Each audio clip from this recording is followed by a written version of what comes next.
You're listening to Radio VR with me, Juliet Spare. Freedom, tolerance, respect for the rule of law, belief in social responsibility and respect for British institutions.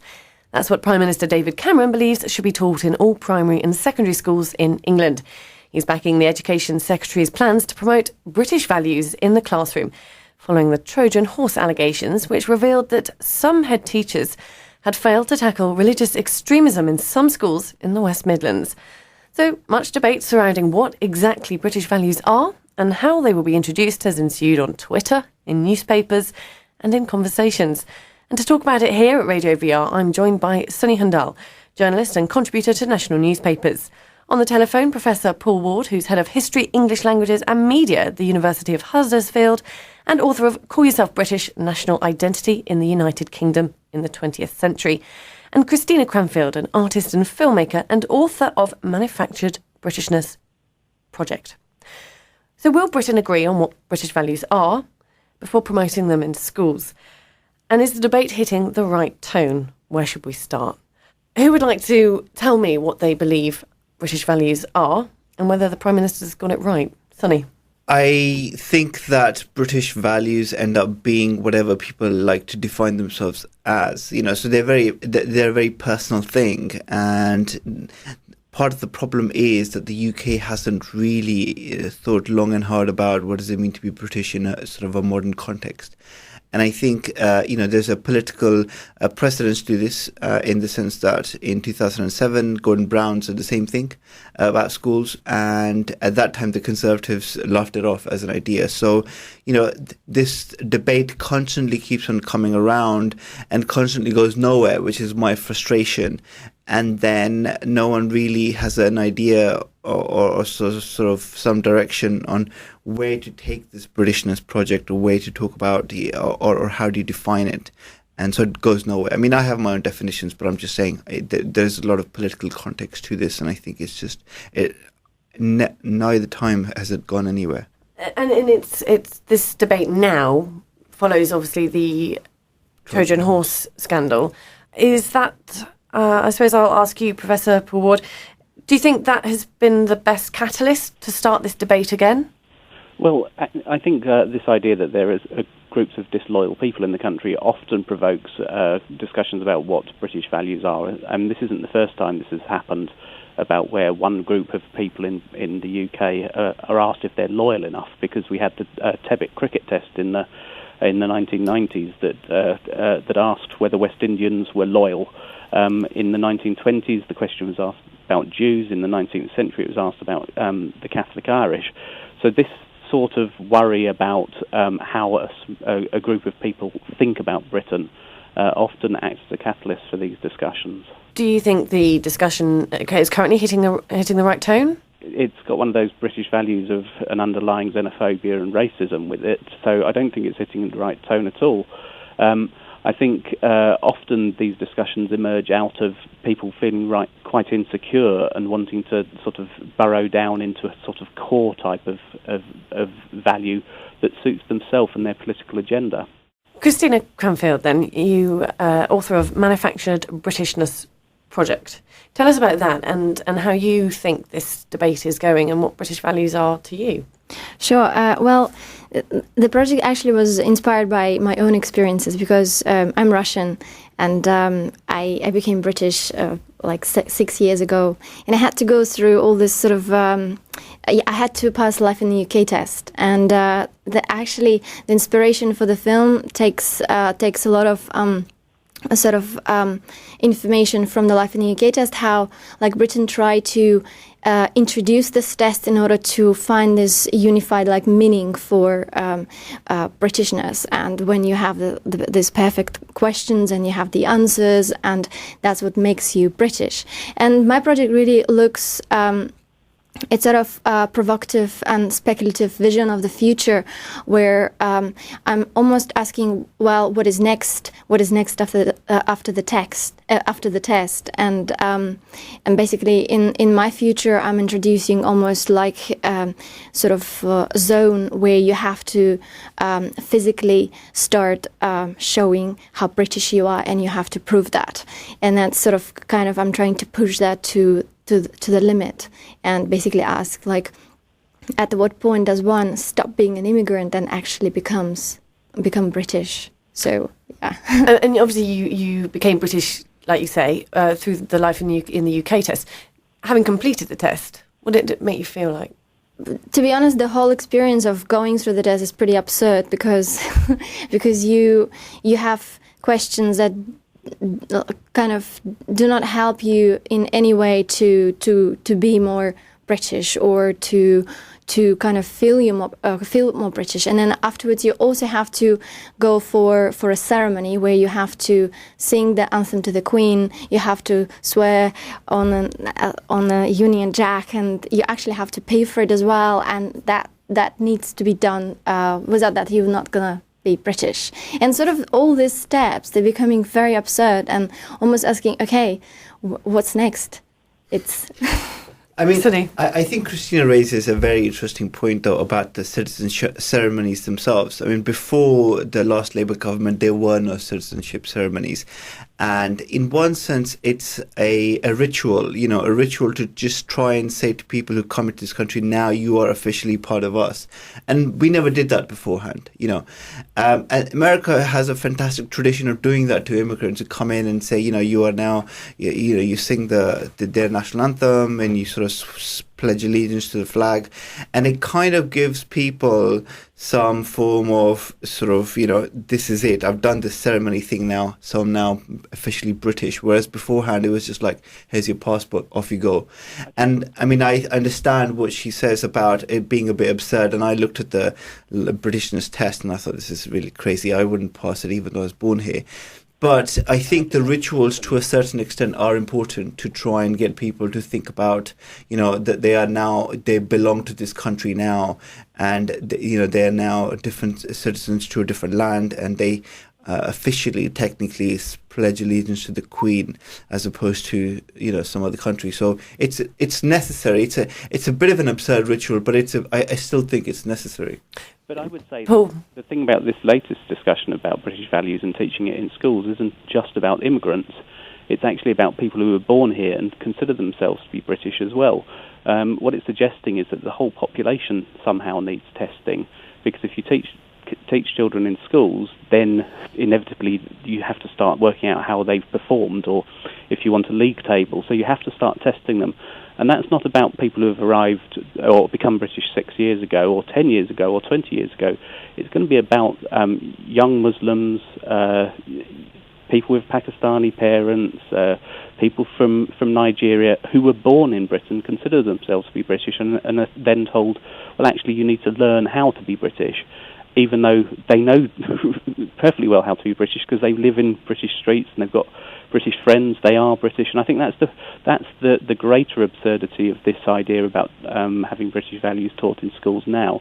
Completely different from a citizenship test, which does provide that ritual.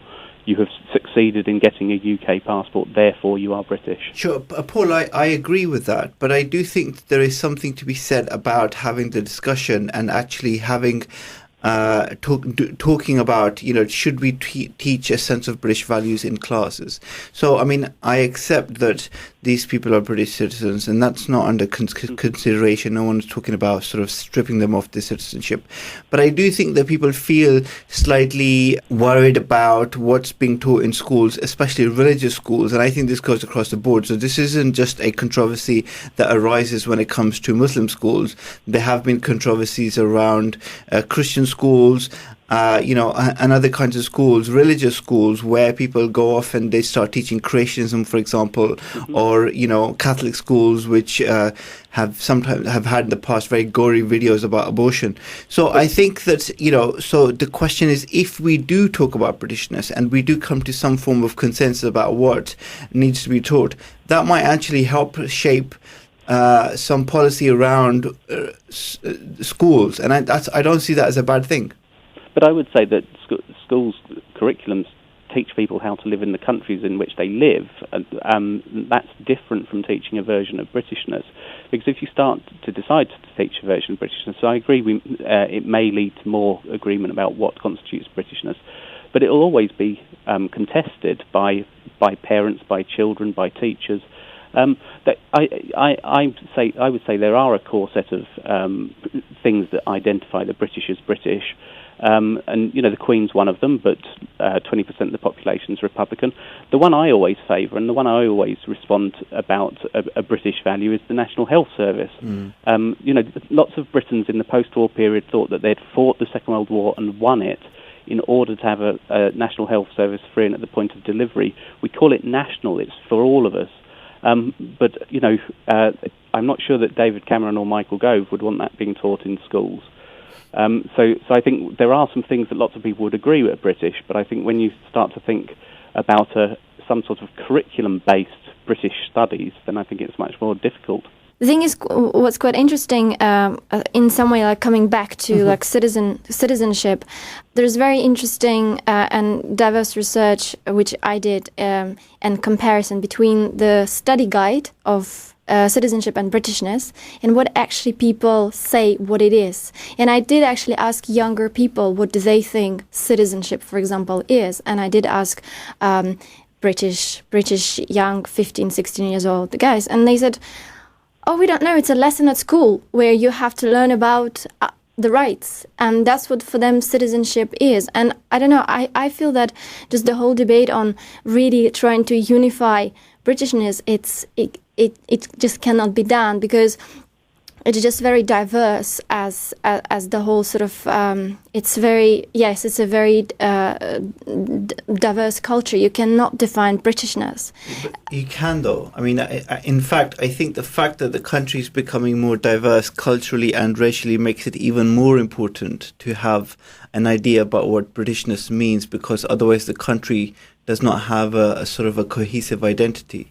I would agree that's important, Sonny, but I'm not sure that schools are the place to have that discussion. Why not? As part of a curriculum, because no one will agree what should be discussed. Therefore, it might be better just to have it broadly open about discussion about things like identities and about citizenship, about rights, rather than assigning it the idea that it is part of the national essence. And I think that's my problem with it, that sometimes the notions of Britishness or Englishness or Welshness or Scottishness boil down to an essence that you either have it or you don't, and that it can't. It becomes exclusive. So teaching what it means to live in Britain might be a better thing than teaching what it is to be British, because I think if you tell people that to be British is to have a stiff upper lip and drink cups of tea, then they'll just laugh.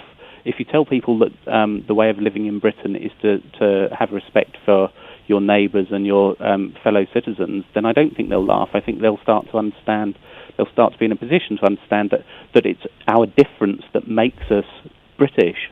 No, I mean, I disagree. I think if you have a lesson in class which says be nice to your neighbours, I'm not sure if students are going to go along with that, or at least they'll laugh it off. If you have a lesson in class that actively shows them, that practically shows them that getting on with your neighbours is a good thing, practical projects, art projects, community projects, that's far better than having a text-based and tested curriculum. No, well, I mean, here's where I disagree. I think you can have something. What I would do is have, firstly, you would have citizenship classes. So when you turn 16, you would have, what does it mean to have, the fact that we don't have a British constitution. So, what does a Magna Carta mean? What is the history? How did it come along? What does it mean to be a British citizen? What rights do we have? What responsibilities do we have? Firstly, those are the sort of questions around our relationships with the constitution and the rights and responsibilities we have as citizens. Then secondly, you would have some other discussion about British history, and I would include the bad and the good, the empire, sort of the creation of the Magna Carta as well as the creation of the UK. I'm just saying that, there's lots of things that you can talk about which are about how did we come to where we are, and what sort of country we're in, what kind of rights and responsibilities you have, and what you should do going forward. I think that's fine, but I'm a historian. I'm happy for people to be taught history, but when you teach history, it's about different interpretations and looking at the evidence and thinking about alternatives. I think schools are already doing that. Because Michael Gove wanted to emphasise British history, it turns out that he's already had his way in terms of teaching British values, because the discussion of the new history curriculum actually was broadly British-based. So I'm not sure we would be adding anything to what teachers are already expected to do. Yeah, no, I agree with that. Bureaucracy. I agree with that point, which is why I think that this is not going to go anywhere. No, I sort of agree. Exactly. It seems a knee-jerk reaction to the Trojan Horse scandal, which has dominated sort of the news agenda for a long time. What is more interesting is actually the debate on what it is to be a British citizen and sort of the citizenship test, and whether that becomes part of being a British value. It is part of one of British values, understanding what it means to be a citizen.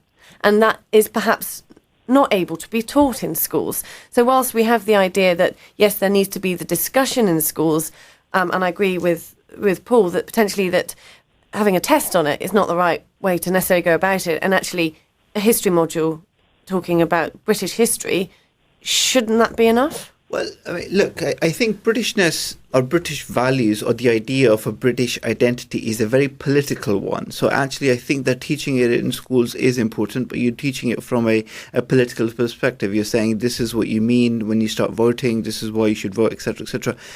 Where the difference is what does it mean to, what Britishness is not is a cultural identity, right?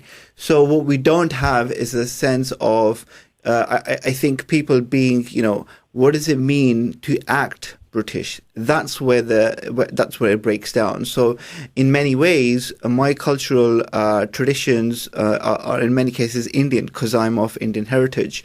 And Kristina might be British, but she might do lots of things which are Russian, for example. I'm just, speculating here. And in many ways, I feel English. And when we watch football, you support the English football team, and you do things which are many ways people would describe as English. So I think that distinction needs to be made. When we talk about British values, we are essentially talking about political values, not cultural values. And I think if we conflate the two and you start thinking you're going to start teaching people about drinking tea in schools, that's not going to happen, because that's a cultural tradition, and that is not what Britishness is. I entirely agree with the idea of ensuring that people know about their political rights, and I think that can be taught very easily. But I'm not sure that's what the Conservatives think that they're talking about, because I think they are talking about teaching cultural values, and I think that's where it all does collapse, because we do all have different cultural values, and we can't even stereotype someone who was born white English to an English family and decide that means that they will act in a particular way, because we all make choices all the time about how we respond to different things. So I would agree we can teach politics in schools, we can teach citizenship in schools, but we can't actually then be sure how people will respond to that teaching, because actually one of the things I don't understand why we should be telling people that they should vote when voting doesn't seem to change very much. And people died fighting for it, so I kind of think it's fairly important. The ambiguity of value is that's what you have a problem with, Paul? Yeah, absolutely, because patriotism and national identity have always been contested. They always will be contested. I heard somebody say that people have died fighting for the vote, and that they certainly have. But they've also died fighting against other people's views on politics across. And Britain. One of the things the British like to think about themselves is that they're a fairly peaceful people. That they're fairly unwarlike. They'll stereotype others like that. Oh, come on! I don't think we think that. I don't think anyone thinks that. I think lots of the British have seen that to be the case completely wrongly. Because what they've done is often they fought around the world to establish a set of British cultural values in the empire, and then again they fought in 2 world wars over what they considered to be British values. But not everyone agreed on what those values were. And it also looked very different if you were the one on the receiving end of British imperialism, as it told you it was the best way to rule the world. And Christina, having listened to Paul and Sunny, where would you sort of take your next project in terms of the value being the British value being ambiguous and the citizenship being something that you can sort of far more tangible to sort of work with as an artistic project? At the moment, I'm not thinking about that. At the moment, I'm actually more pushing it into a even more dystopian space. And actually, it is happening even. It's a continuation actually of my project where you start, where you basically you can see how Britishness is being upheld at the moment to quite an unhealthy level in all different sort of industries. So, for example, if you take these new developments that I started visiting very recently, the new developments that are trying to almost this sort of eco-patriotic values and rebuild England that used to be in like 18th, 19th century. And these developments are taking place now and trying sort of to I don't know if I'm making sense, but basically architecture becomes even trying to sort of return something back that already has gone in a way. So you need kind of to work with what we have to move on with times, and not trying to define something either by architecture or by making people to learn something. It's not really a Britain that I know in a way. It's a very tolerant society, and so far as I have experience. And in the recent sort of years, what I see, it becoming more and more aggressive, this Britishness, and it's just being absurd. Why? Well, who is British? Well, who is British? If you think about it, who is British? I mean, that's a good question, isn't it? And that's what it comes down to. But I think that's, in fact, you've put the finger on the button, which is because people don't know who is British, or they don't know how to define this idea of Britishness, they are even more concerned about where the country is heading to, because they feel like, this country is becoming increasingly diverse culturally. We have lots of immigration coming in and out. And then because of that, they feel like, we're losing a sense of identity. And you don't have to have that discussion when everyone's the same. But when people start changing, and then people start thinking, we need a common language. And I think that's where it comes in. And you will see more of this. I don't think that's necessarily a bad thing. But I do think that progressives have to get involved with that and say, we can shape this in a positive way. It could be about stuff like tolerance, but the fact that, UK can promote democracy and free speech. And actually, in the survey, the value most people rated as a British value was free speech, 48% of British people. And I think that's a fantastic thing. I love free speech, and I think that should be protected and promoted. So I would have no problems pushing that in schools. Paul, would you agree? Well, I'm happy to promote free speech in schools, but I wouldn't say it's a particularly British value, because it's a value that's widely held. So I'm happy with that, but I wouldn't want to attach the idea of Britishness directly to it. I mean, I would say that one thing that again, as a historian, I try and take a longer view, and I'd say that Britain has been diverse for centuries, and that we've had these discussions about what constitutes being British across the last 200 years at least, as Britain was formed and changed and so on. Now, I think so. What we always seem to think is we're about to hit a crisis caused by diversity. Actually, it's a very healthy thing to constantly discuss the ways in which we're changing. What I would say is that being British emerges somehow out of those discussions. It's not imposed on us from above. That I would say, I mean, of course, there's the referendum on Scottish independence in the autumn, and that will certainly change the way people feel about being British if Scotland votes for independence.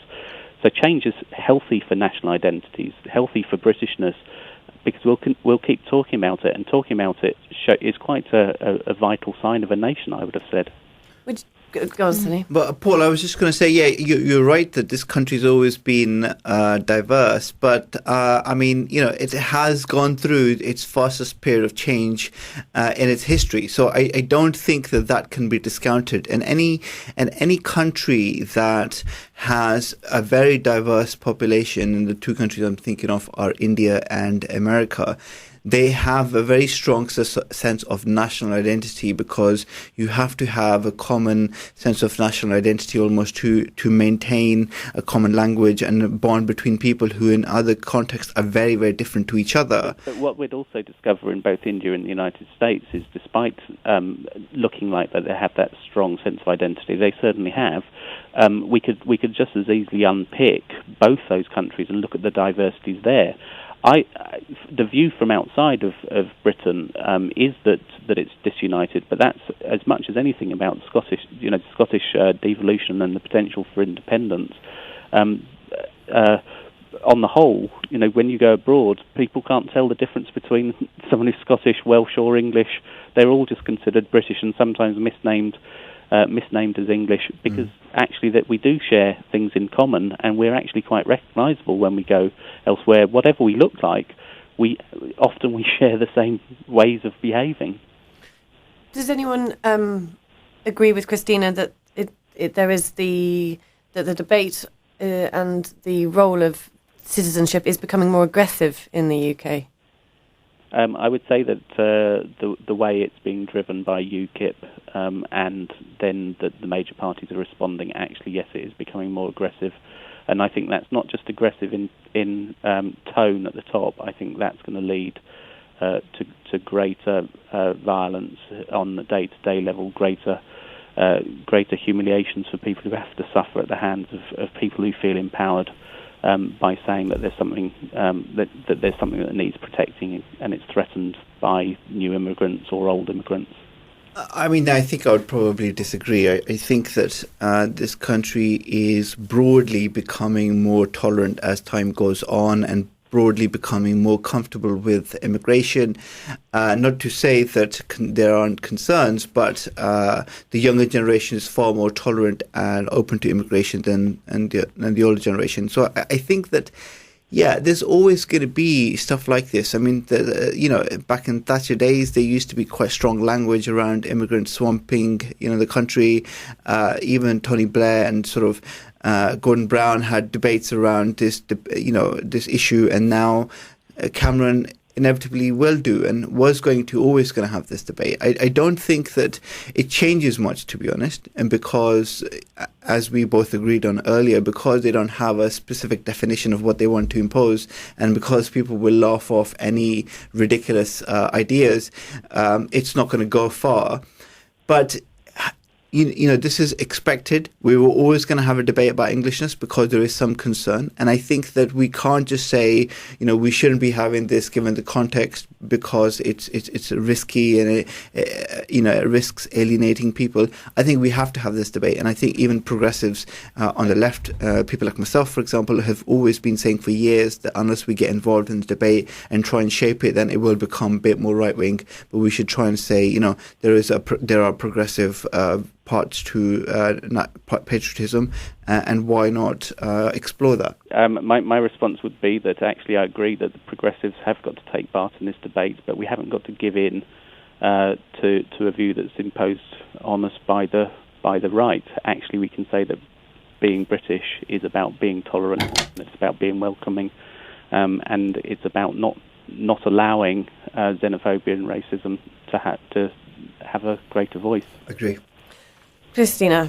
I just also I very much agree with Paul on that, and I also I feel that there is just it's a useless exercise to try to define Britishness in written context, and it's just impossible to do.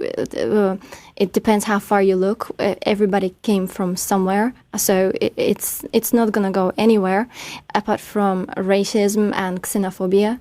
And I do hope really that it will be again soon more tolerant society than.